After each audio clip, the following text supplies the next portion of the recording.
nós falamos sobre uma carga elétrica que se move com uma certa velocidade na presença de um campo magnético, né? Se uma carga sozinha, se movendo com uma certa velocidade num campo magnético, sofre ação de uma força magnética, eu espero que uma corrente que é constituída de várias cargas em movimento também sofra ação de uma força magnética. E é isso que nós vamos ver, né? Um fio que passa corrente gera um campo magnético, então se ele estiver na presença de um campo externo, vai haver uma interação entre esses campos magnéticos e com isso vai atuar uma força do fio, né? Inclusive, os fios que passam corrente elétrica, quando gera um campo magnético, a gente chama esses fios de eletroímãs, né? Eles têm a sua magnetização, né? Todo fio que passa corrente gera um campo magnético e funciona como um eletroímã. Claro que alguns vão ter o magnetismo mais forte ou mais fraco,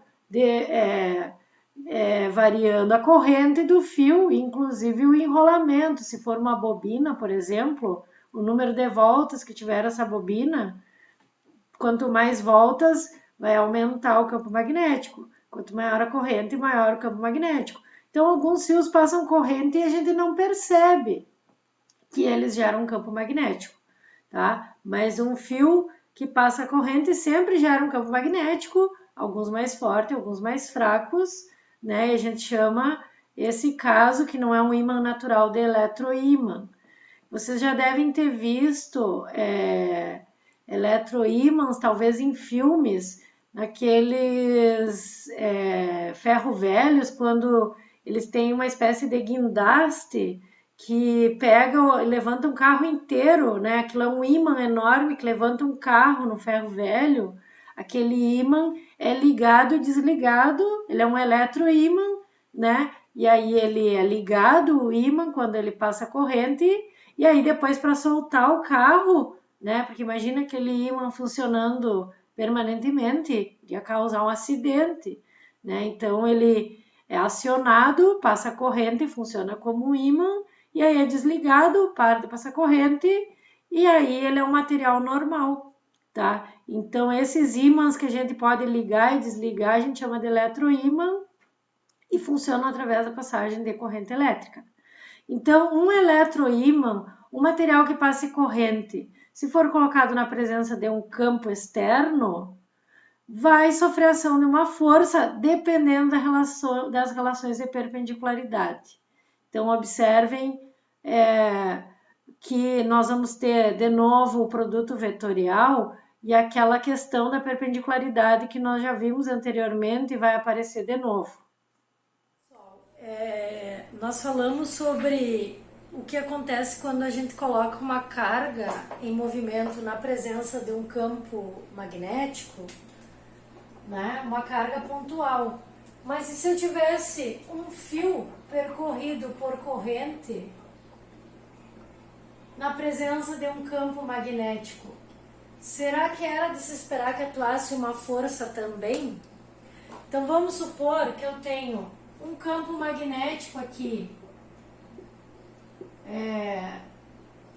Vamos supor que eu tenho um campo uniforme, por exemplo, eu tenho dois ímãs paralelos, e aí eu tenho um campo saindo aqui em direção a vocês, tá? Como se o outro ímã estivesse atrás de vocês, e na frente aqui desse campo, tá? Esse campo tá saindo aqui no quadro, e na frente eu coloco um fio aqui com um dado comprimento L aqui, tá? E eu passo uma corrente nesse fio.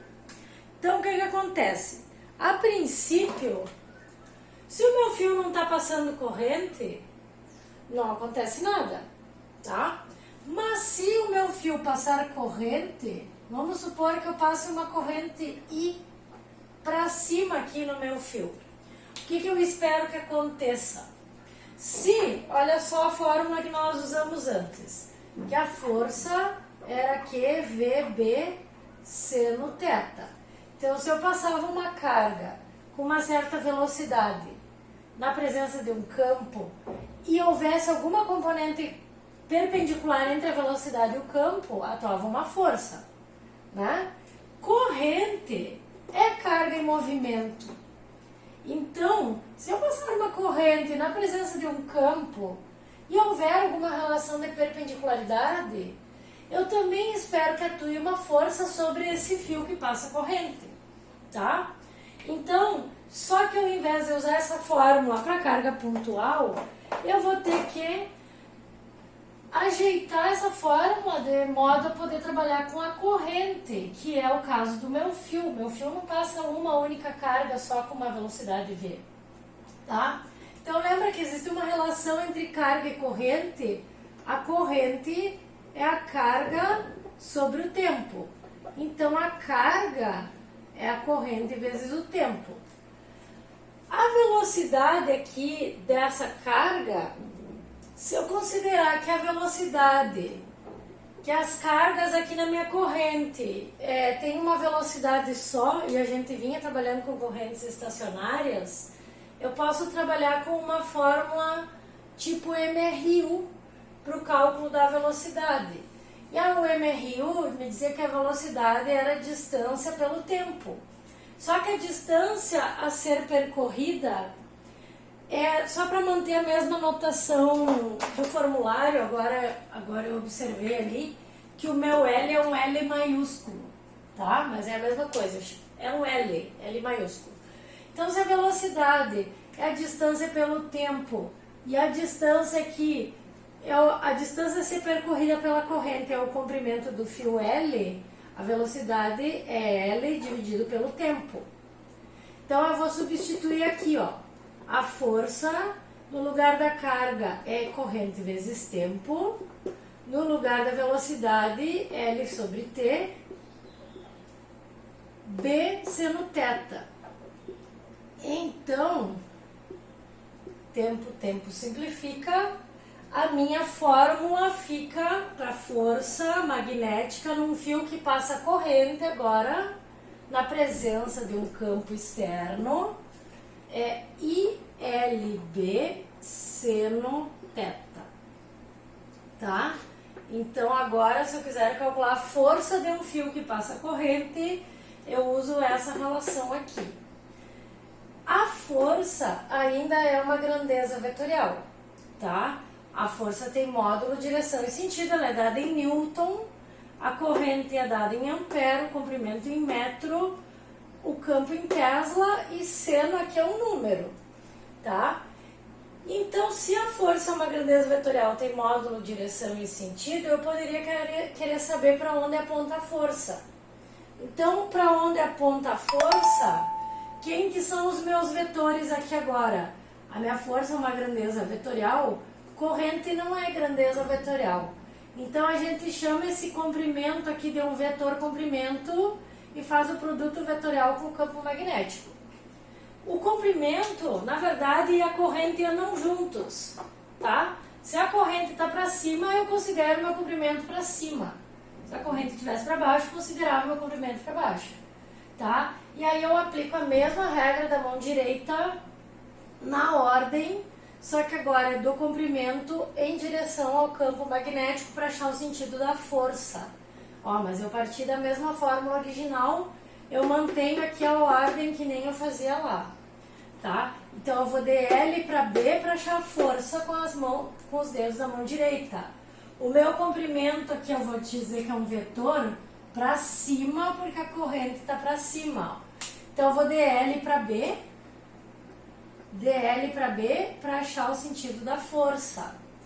L está para cima, só que o meu campo está saindo do quadro, ó, tá? Então, se o meu campo está saindo, comprimento campo, a minha força está para a direita. Então, teria uma força para cá, ó, que tenderia a envergar o meu fio para o lado direito, se a minha corrente fosse para cima. Se eu tivesse o mesmo fio aqui, ó, tá? Com comprimento L, só que no mesmo campo, tá? Aqui é o meu campo magnético, só que passando uma corrente para baixo. Ó, como que eu faria o produto? DL em direção a B para achar a força. L eu vou usar para baixo, porque L acompanha a corrente. L para baixo, só que o meu campo, ó, tá saindo do quadro, ó. LB, LB, força. Vocês percebam que, ó, a força tenderia a envergar o meu fio para a esquerda. Percebam que as três grandezas são sempre perpendiculares. Existe uma relação de perpendicularidade entre todo mundo. O comprimento está no eixo Y, o campo está no eixo X. Aliás, deixa eu definir aqui, ó, para vocês entenderem. X, Y e Z. Vamos dizer assim, ó. Então, ó, o meu comprimento aqui está no meu eixo Y, o meu campo aqui, ó, tá no eixo Z e a minha força tá no eixo X. Quando eu fizer essas relações aqui, ó, por exemplo, aqui, ó, velocidade e campo aqui, ó. Primeira regra da mão direita, ó. Velocidade para a direita e o campo para cima, a força daria saindo do quadro. Olhem aqui, ó, como todo mundo é perpendicular, nunca estão no mesmo eixo, ó. A velocidade aqui está no eixo X, o campo está no eixo Y e a força está no eixo Z. Então, se vocês fizerem o cálculo e caírem no mesmo eixo, é porque tem erro. Se vocês fizerem a regra da mão direita e cair no mesmo eixo, tem erro. Nunca estão no mesmo eixo. As três relações, força, corrente e campo aqui, ou força, velocidade e campo, são os três perpendiculares entre si. Existe uma relação de perpendicularidade entre todo mundo, tá? Então prestem atenção quando vocês fizerem a regra para ver que a força não pode cair no mesmo eixo da corrente ou do campo. Senão tem algum erro no cálculo ou na regra de vocês, tá? Então olha só, se um fio que passa corrente sofre a ação de uma força, claro que se houver uma relação de perpendicularidade entre a corrente e o campo. Imaginem o que acontece com uma espira percorrida por uma corrente.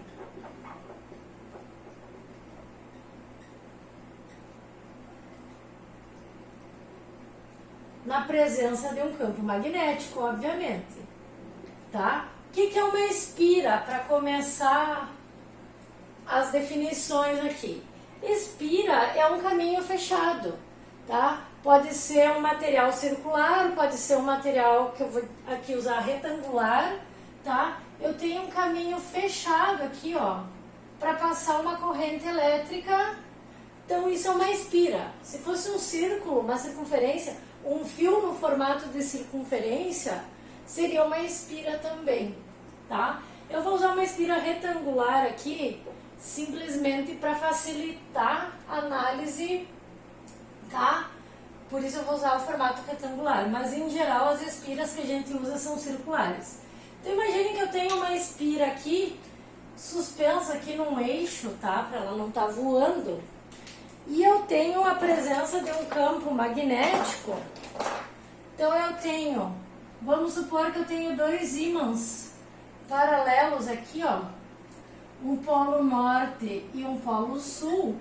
Para gerar um campo magnético uniforme, as linhas saem do norte e entram no sul.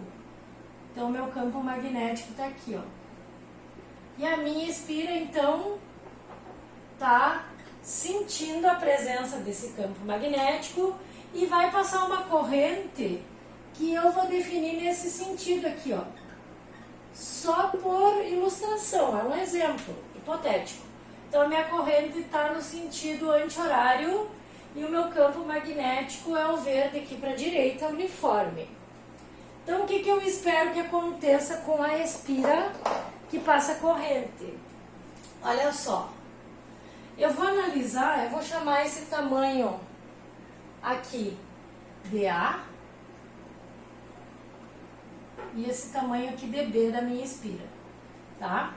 Então eu vou analisar os 4 trechos, já que eu fiz a espira retangular, os 2 tamanhos B e os 2 lados A aqui, com essa corrente circulando aqui. Por que eu vou analisar 4? Porque aqui a corrente está para cima, aqui para a esquerda, aqui para baixo, aqui para a direita.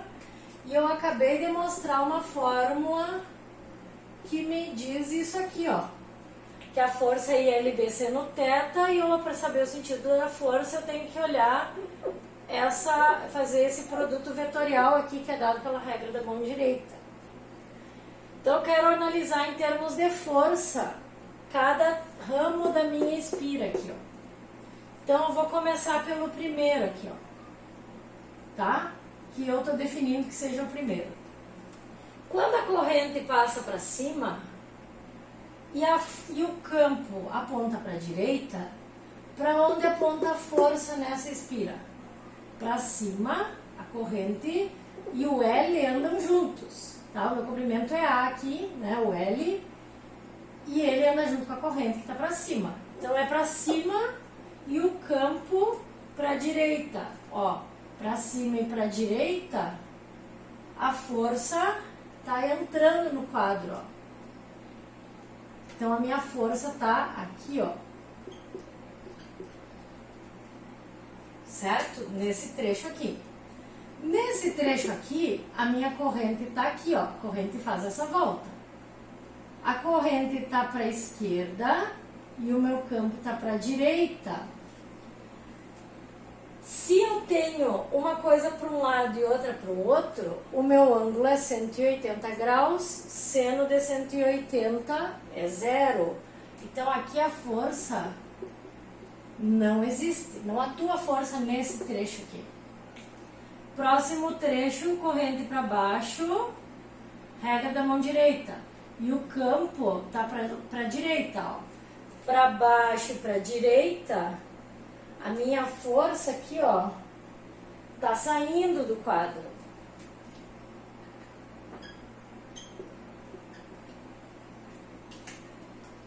Última parte da espira, a corrente tá para a direita e o campo para a direita.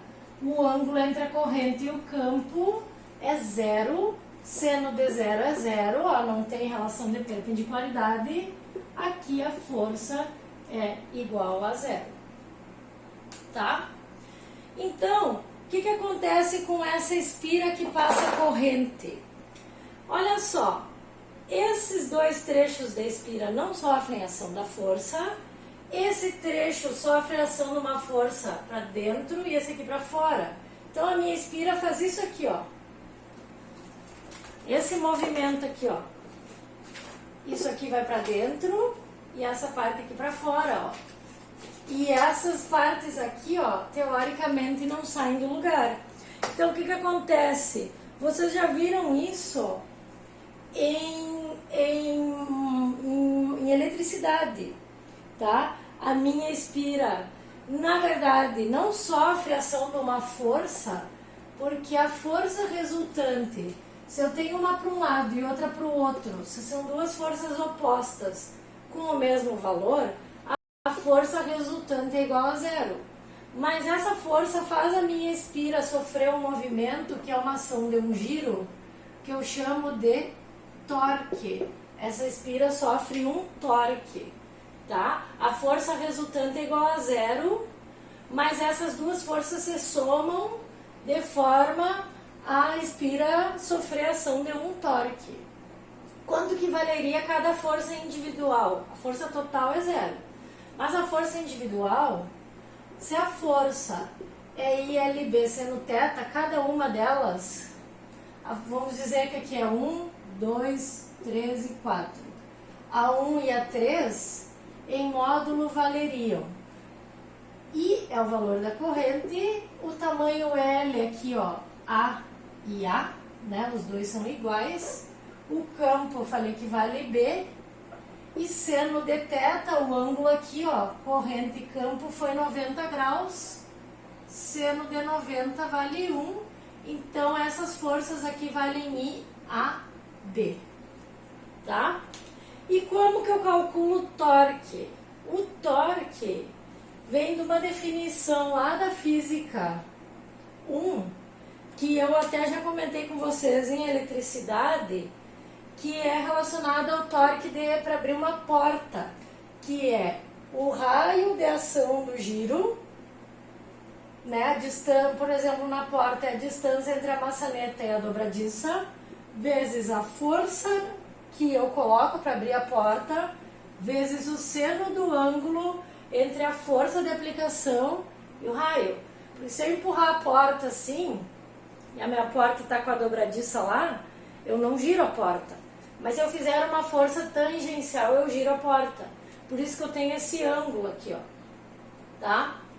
Então, esse é o torque de uma porta, por exemplo. No meu caso aqui, eu vou ter dois torques porque eu tenho duas forças, tá?